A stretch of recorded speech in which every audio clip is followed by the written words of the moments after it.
So I'm sitting here at the SharePoint Best Practices Conference with Chris Johnson from Microsoft. Hi.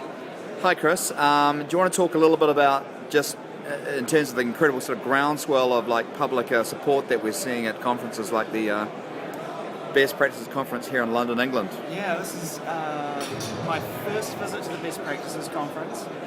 And it's Hello, ladies and gentlemen. If you'd like to make your way to the announcements. K2 stand, yeah, it's a great conference. You know, it's amazing to see so much interest and excitement about the product. So many people sharing stories here and socially after hours and so on. And the impersonators. I mean, I've seen the Queen here and... I was introduced by the Queen on stage. I wasn't quite sure what to do. It was a complete surprise to me. But she was great, you know. She was very nice and friendly and yeah, it was really funny. I asked her what she thought of SharePoint and she said, what is SharePoint? Well, you know, they manage her calendar with SharePoint, so I'm surprised she doesn't understand this already, to be fair. Between her and the President of the US, they have their little calendar sharing on SharePoint. So. Awesome.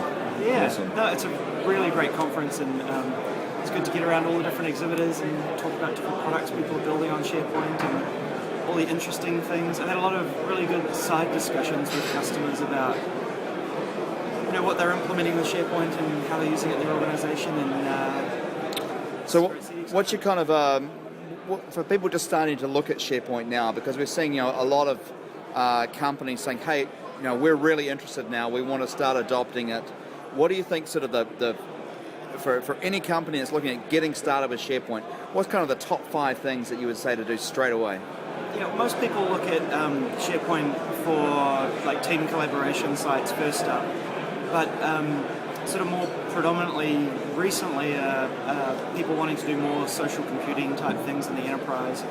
And you can get started pretty quick. You can give team sites to people for team collaboration. You can stand up their My Sites, have them fill out their profile, start seeing activity feeds flow through of what they're doing in those team sites and stuff. So it's really easy to go from sort of 0 to 60 and getting value out of SharePoint from that. That's what I'd have folks look at first. Awesome. Thank you, Chris. No problem. Thanks.